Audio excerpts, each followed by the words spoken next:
Waktu lihat dua garis merah itu, aku nggak tahu harus senang atau takut. Tapi ternyata, rasa takutku benar. Orang yang paling aku cintai, yang paling aku percaya, dia malah suruh aku pergi dari hidupnya. Waktu aku paling rapuh, dia tutup pintu, tanpa sedikit pun rasa kasihan. Sekarang, aku di sini, sendirian, dengan perut yang makin besar dan hati yang makin kosong. Tapi pagi itu, surat itu datang. Dari dia. Dan semuanya berubah.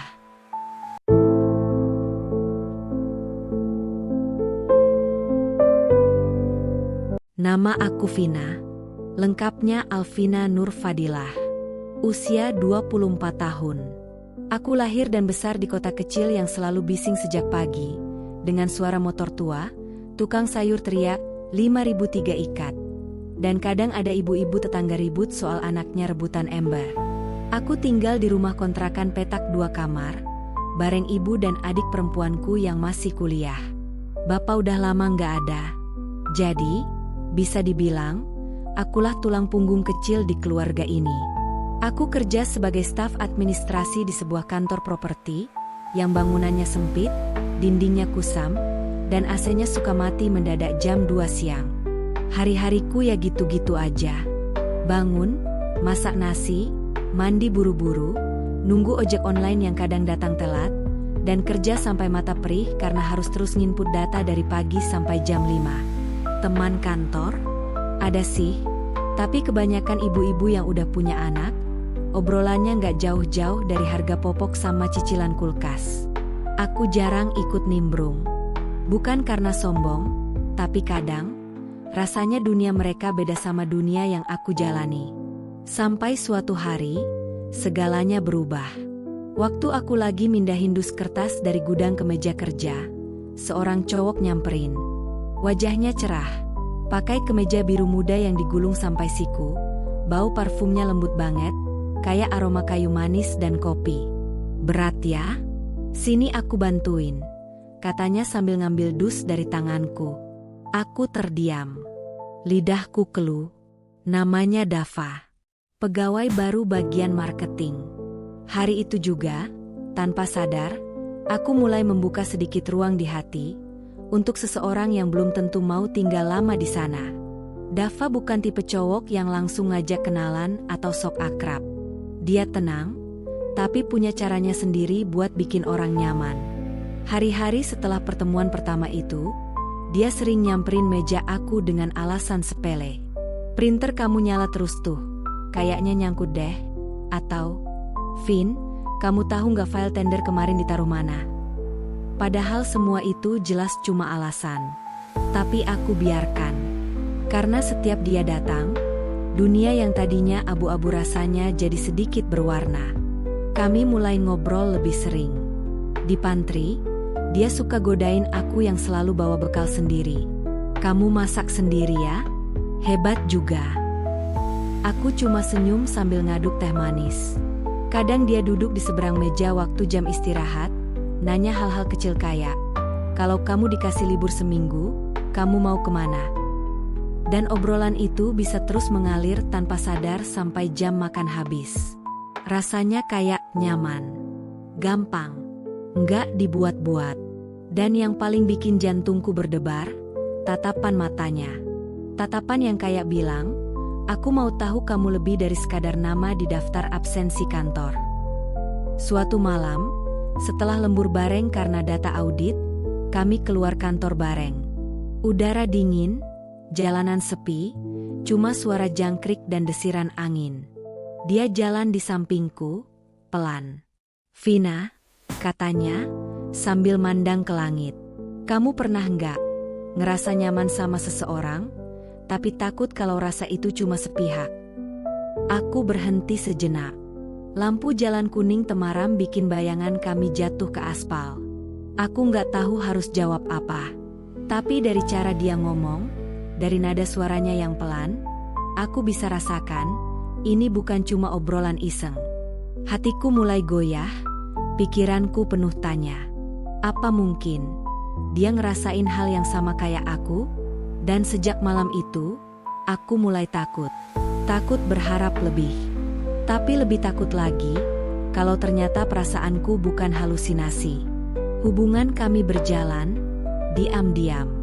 Bukan karena kami malu, tapi karena kantor kecil itu lebih banyak mata daripada dinding. Kadang, cukup dengan tatapan singkat di lorong atau saling bertukar senyum dari balik komputer. Aku tahu, perasaanku bukan sendiri. Aku masih ingat betul, malam itu, saat gerimis turun pelan dan lampu-lampu kantor sudah dimatikan, dia narik tanganku di depan pintu masuk. Sebentar, Vin. Langkahku terhenti. Suara hujan di atap seng terdengar seperti detak jantungku sendiri. Aku serius sama kamu, katanya pelan, nyaris berbisik. Tapi aku belum siap orang lain tahu. Aku mengangguk. Dalam hati, ada keraguan yang sempat muncul. Tapi tatapan matanya waktu itu, lembut dan takut kehilangan, membuatku memilih percaya. Sejak malam itu, kami seperti hidup dalam dua dunia. Di kantor, kami seperti rekan biasa, saling tegur secukupnya, tak lebih dari basa-basi soal pekerjaan. Tapi begitu waktu menunjukkan pukul 5 sore, dan lampu ruang administrasi padam satu persatu, dia akan menunggu di depan, dengan motor tuanya dan senyum yang selalu berhasil bikin aku lupa betapa lelahnya hari itu. "Kemana hari ini?" tanyanya malam itu, sambil membetulkan helm di kepalaku. "Kemana aja, asal bukan ke rumah," jawabku tertawa, dan kami pun melaju, menerobos malam dan angin kota yang berisik. Kadang ke taman, kadang hanya muter-muter sambil dengerin lagu dari ponsel yang speakernya cempreng. Tapi aku bahagia. Dalam diam-diam itu, aku merasa dicintai, dianggap penting, dan dilindungi. Bahkan saat semuanya serba sembunyi. Namun di balik semua itu, ada bisikan yang mulai muncul di kepalaku. Sampai kapan bisa seperti ini? Dan, seandainya rahasia ini terbongkar, siapa yang akan benar-benar bertahan? 3 bulan berlalu sejak malam itu. Hari-hariku masih dipenuhi senyuman Dava, pelukan diam-diam di balik parkiran kantor, dan pesan-pesan larut malam yang selalu dia akhiri dengan, "Aku sayang kamu." Tapi hari itu berbeda. Aku merasa ada yang berubah. Entah kenapa, pagi itu perutku terasa mual. Awalnya kupikir hanya karena telat makan atau masuk angin biasa. Tapi semakin hari, rasa mualnya makin menjadi. Aku mulai sering muntah, tubuh lemas, dan dada terasa penuh sesak. Aku duduk termenung di kamar kos kecilku. Jendela terbuka lebar, membiarkan angin panas Jakarta masuk bersama suara motor dan teriakan tukang sayur dari ujung gang. Aku memeluk bantal, mencoba berpikir jernih. Tapi semua tanda ini, rasanya terlalu familiar, terlalu nyata. Aku menatap kalender yang tergantung di dinding, memperhatikan tanggal-tanggal merah dan sebuah kenyataan menamparku. Ya Tuhan, aku telat 3 minggu. Tanganku gemetar waktu meraih ponsel dan mencari apotek terdekat. Aku berdiri dengan lutut yang lemas, mengenakan jaket lusuh dan masker, menyusuri gang sempit sambil terus mengatur napas yang mulai sesak karena rasa takut yang makin menumpuk. Sesampainya di apotek, aku mencoba bersikap biasa. Tapi jantungku berdetak kencang saat bertemu mata dengan Mbak Kasir. "Tes kehamilan, 1 aja ya," kataku pelan. Dia menatapku sesaat. Senyumnya sopan, tapi aku merasa seperti telanjang di depan semua orang. Tangannya cepat mengambil 1 kotak kecil dari rak, lalu memasukkannya ke kantong plastik putih. Aku pulang dengan langkah cepat, seperti orang mencuri. Sesampainya di kos, aku langsung masuk kamar mandi, mengunci pintu rapat-rapat. Air kran aku nyalakan kencang, mencoba menutupi suara degup jantungku yang bergemuruh. Tanganku gemetar saat membuka bungkus alat itu. Kutatap petunjuknya, kuikuti langkah-langkahnya dengan hati yang tak henti berdoa. 5 menit menunggu, terasa seperti 5 tahun. Dan saat 2 garis merah itu muncul perlahan, seolah dunia berhenti. Jantungku nyaris berhenti berdetak.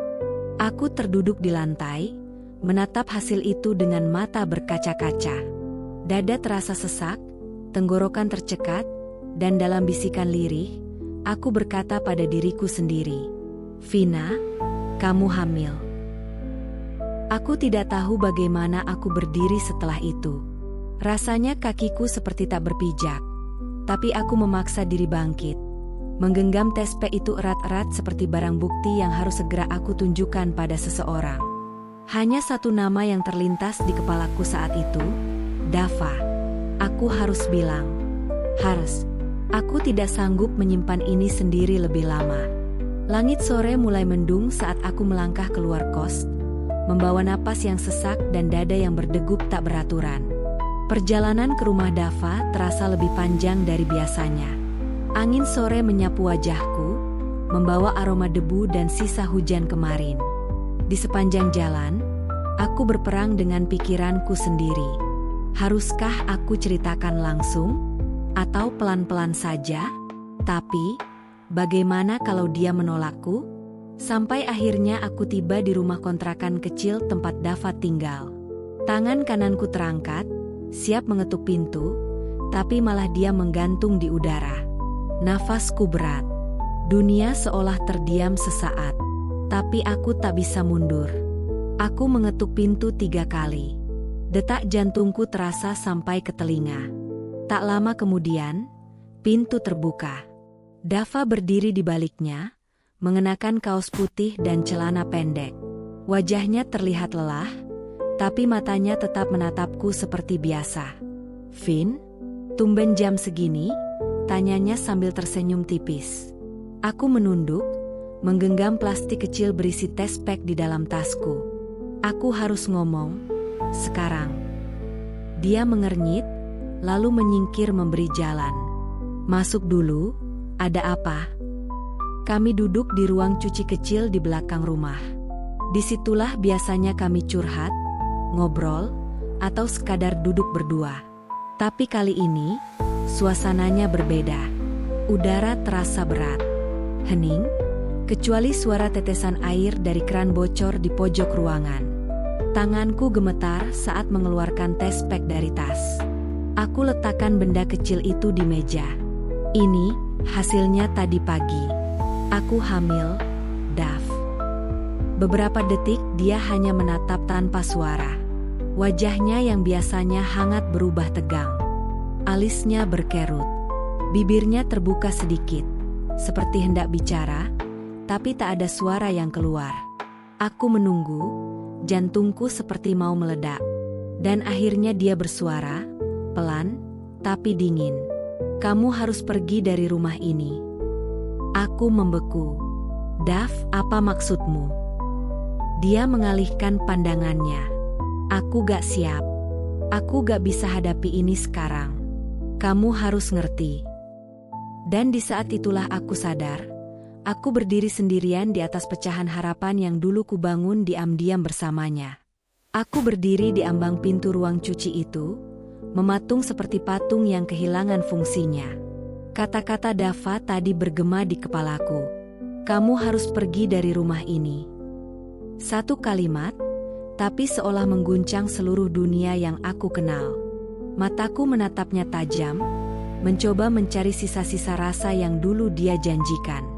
Tapi yang kutemukan hanya wajah canggung, dingin, dan ketakutan. Bukan karena masa depan kami, tapi karena keberadaanku yang sekarang jadi beban.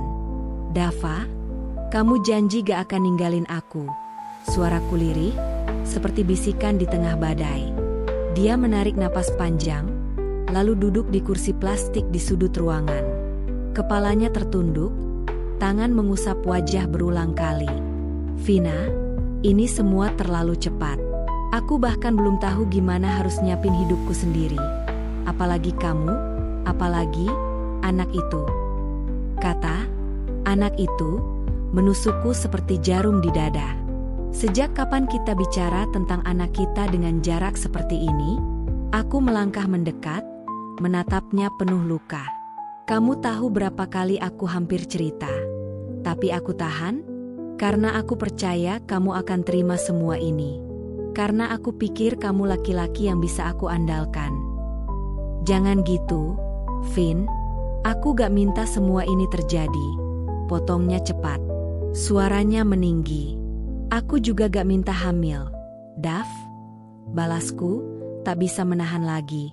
Suaraku menggema di ruangan sempit itu. Mataku mulai panas, air mata mengantri di pelupuk.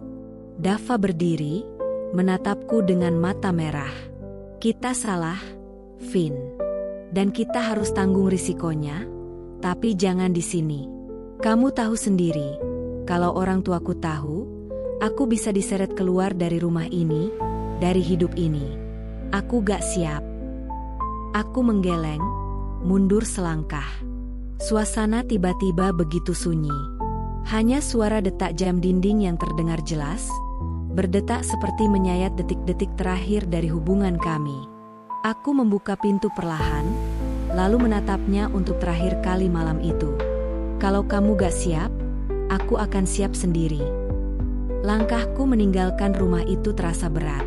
Seakan setiap pijakan membawa luka yang baru saja terbuka. Malam turun dengan cepat. Langit Jakarta tertutup awan gelap, dan angin dingin meniup ujung jilbabku yang sudah lepek terkena keringat dan air mata. Aku berjalan tanpa arah pasti.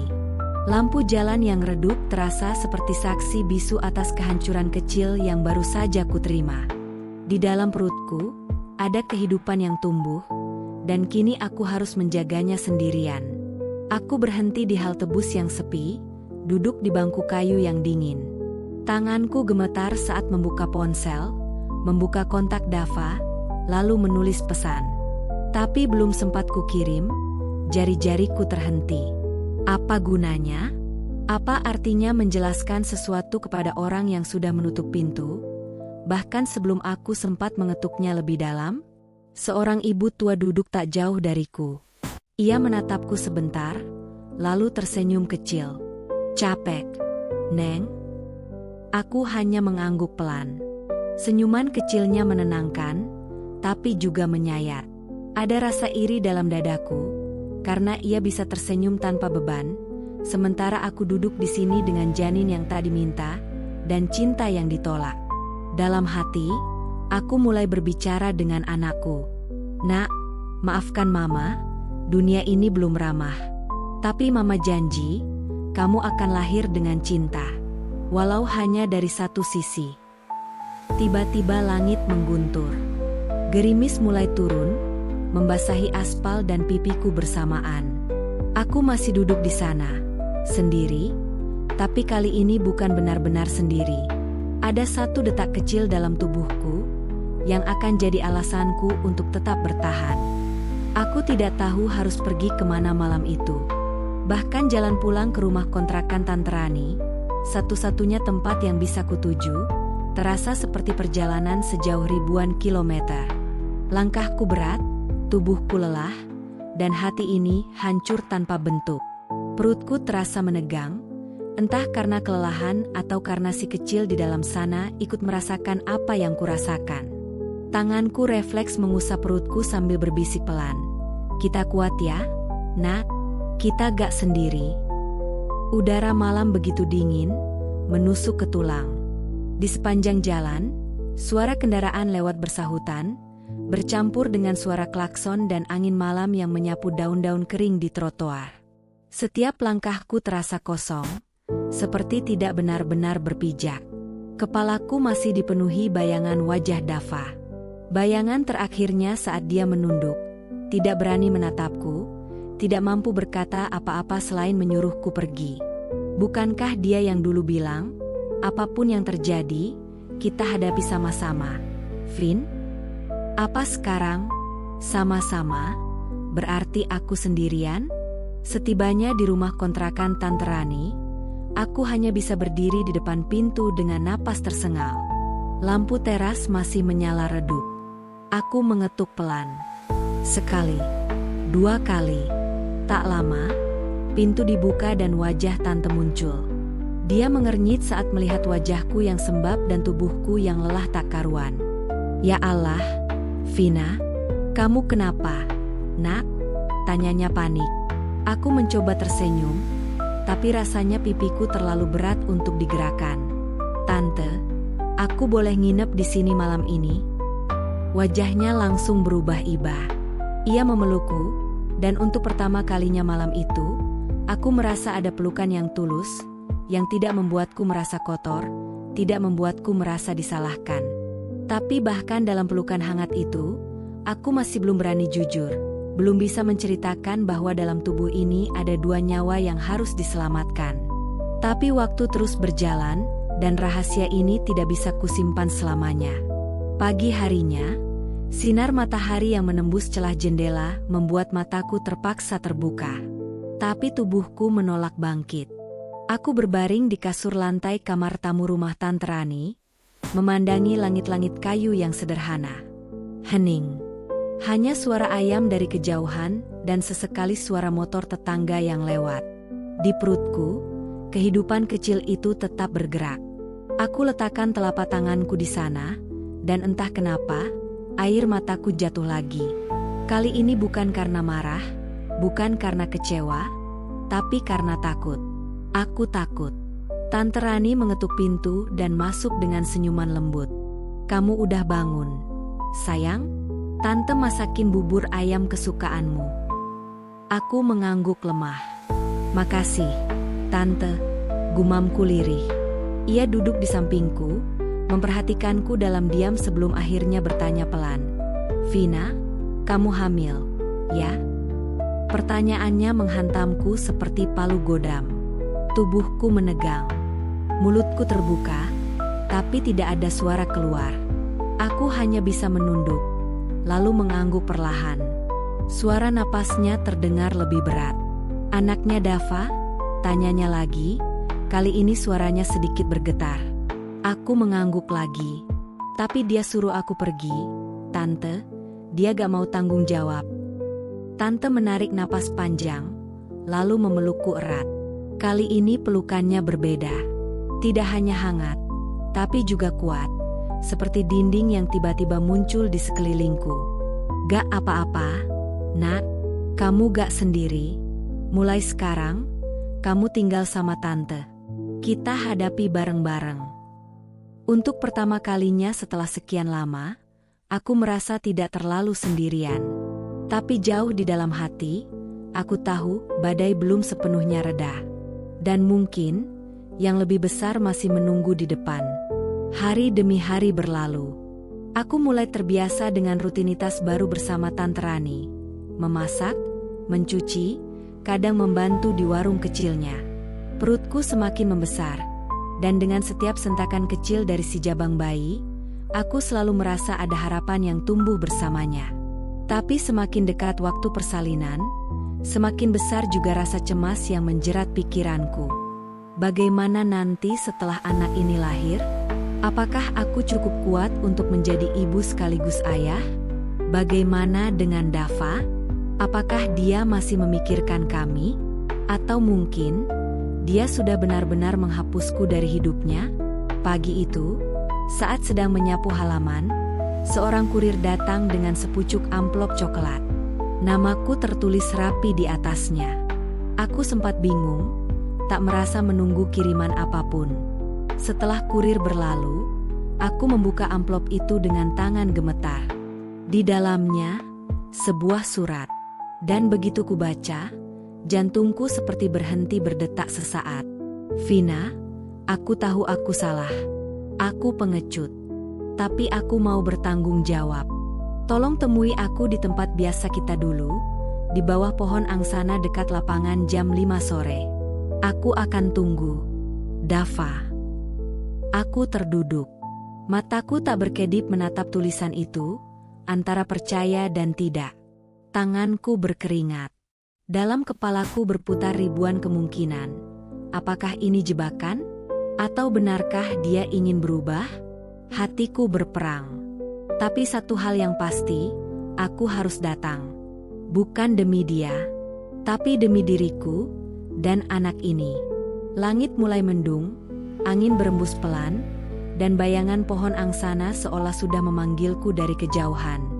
Dan aku pun bersiap pergi, tanpa tahu bahwa pertemuan itu akan mengubah seluruh hidupku untuk kedua kalinya.